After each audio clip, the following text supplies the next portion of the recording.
Good morning guys. Welcome to 5th generation hobby shop. Another vlog. Another day, another vlog. And bali shoutout po natin si Sir Moisel ng Sorsogon. Sir, welcome to 5th generation hobby shop. So ngayon po ang ating i-unbox itong ating bestseller na Walther CP99 airgun pistol caliber 177. Comes with a hard case. So may kasama na siyang ganda ng case niya. Umarex Germany. So this is the hard case na kasama. Ayan. Walther CP99 SLB-BLK. That's silver and black. So that's two-tone po kasi, no? And 4.5 mm or 0.177 pistol, CO2 powered, 7.5 joules, 8 rounder capacity. So bali ito po yung 177 na gamit natin. This is Gamo Magnum, 7.56 grains, 250 shots, pointed pellets. This is caliber 177.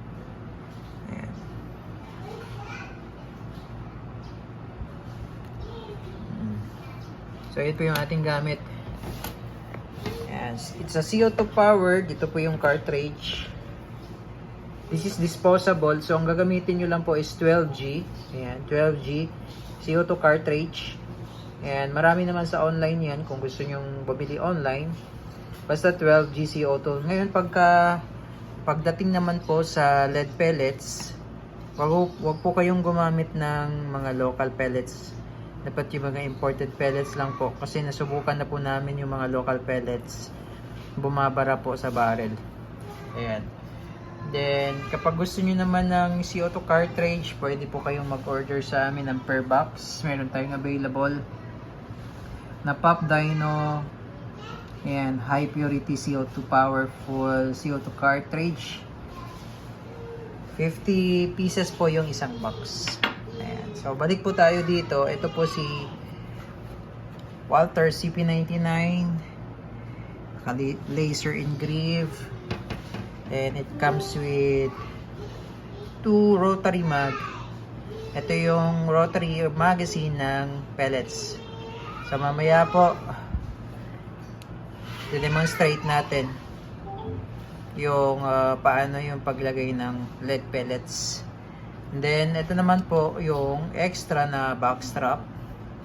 So, meron siyang backstrap dito na naka-install. Ayan. So, may extra po siya. Ayan. So, ayan po yung serial number, model, made in Germany. Ayan. So, yung magazine, nakasalpak po. May magazine siya para sa CO2 naman po. So magkahiwalay po yung magazine ng pellet at saka yung magazine ng CO2. Okay. Okay, so it comes with, of course, the owner's manual.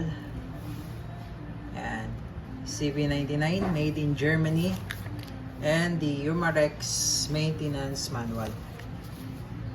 Okay, so this is Germany brand. Now, ito po yung kanyang mag-release. So, mag-release, push down nyo lang. Ito po, ito, yung part na to. Ayan, push down. So, ito po yung magazine for the CO2. Ayan, ito naman po yung valve niya. So, pag mag-troubleshoot kayo, kagandahan nito, dito yung valve. Wala mismo dun sa unit. Kasi, yung ibang unit natin, yung valve mismo nakakabit mismo dito sa may grip. Ito, gandahan, naka-separate siya. So, yung sa yung sa MMP, kapag ka nagkaroon ng leak, babaklasin mo yung buong unit. Pero ito, kapag ka nagkaroon ng leak, pwede kang bumili ng magazine lang. Ayan. Or yung valve lang. Ayan. Pero ito matibay yung mga gawang Umarex. So, ito po, yung pinaka-valve niya. Meron tayo ditong valve tool.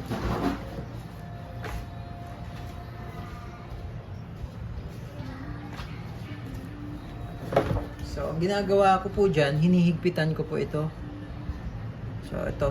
Kaya meron siyang dalawang butas. Ito yung purpose niyan. Ayan. Pero yung valve tool po, hindi pa po kasama. So, bali, higpitan na po natin. Ayan. So, hinigpitan ko na po para intact na po siya, no? Now, pag maglo-load po tayo ng CO2, may kasama na siyang silicone oil. So, bali, papatakan lang natin ng konting oil. Itong part na to. Ayan. So, ngayon maglo-load po tayo ng CO2. So, take note. Meron po kayo ditong makikita. Ayan. So, ito yung magazine yan. Ganyan. May makikita kayong power tapos open.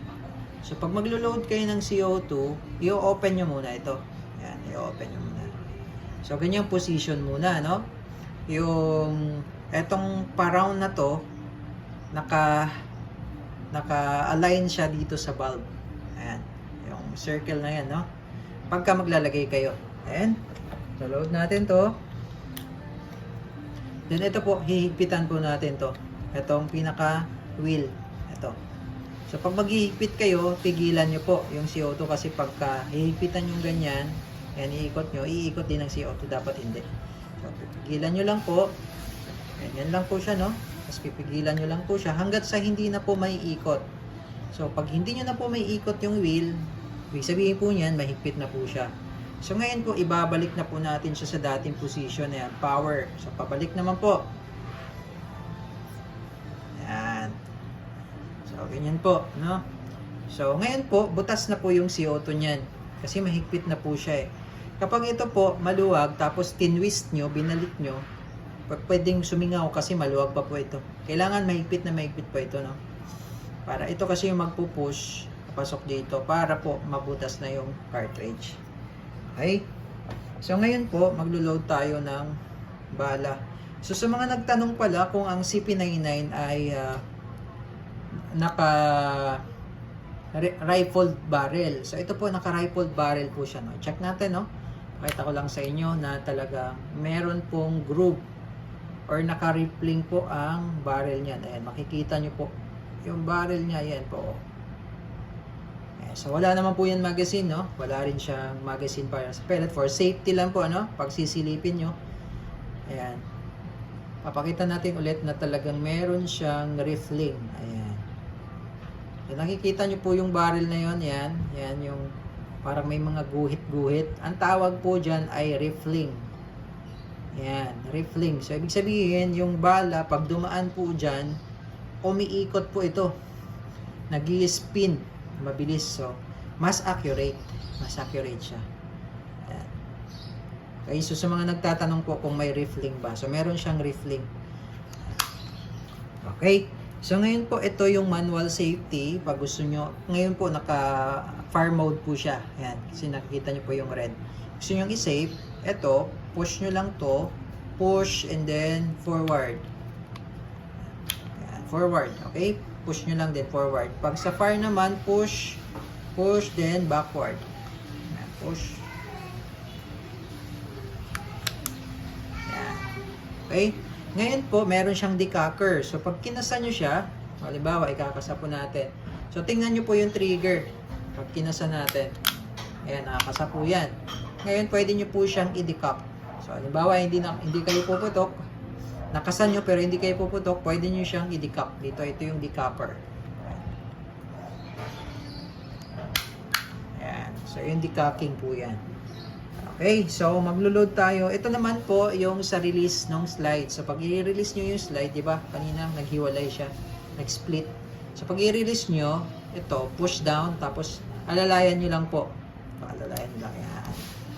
Kasi pagka hindi nyo inalalayan, minsan malakas yung hatak niya. Yan. Kasi may spring naman yan. Para lang maingatan din natin yung spring. Alalayan lang. Yan. Tapos, load tayo ng pellets.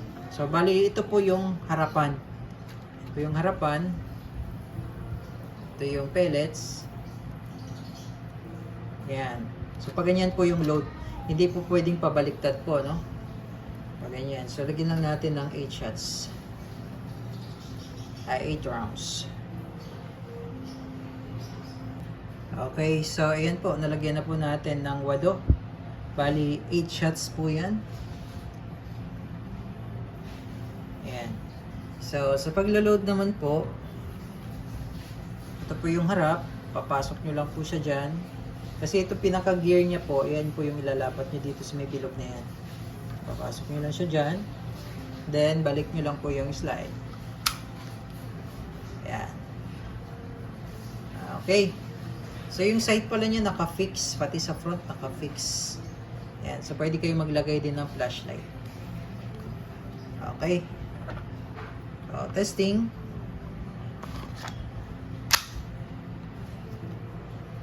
Testing po natin yung single action and then yung double action. Okay, so testing po. Walther CP99 single action. Pag single action po, ikakasa nyo po. May ring.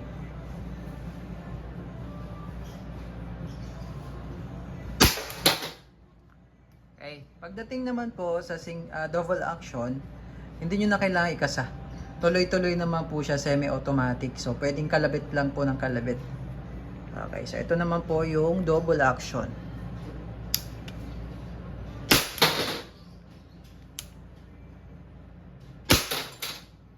Yan. So, semi-automatic po siya. So, pwede po yan tuloy-tuloy.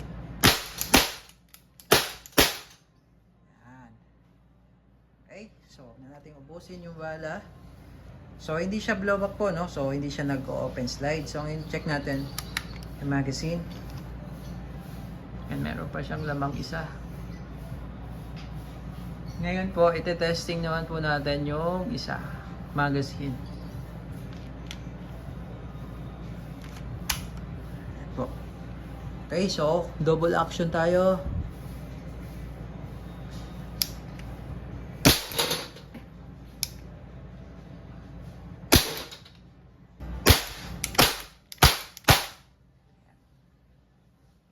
Walther CP99.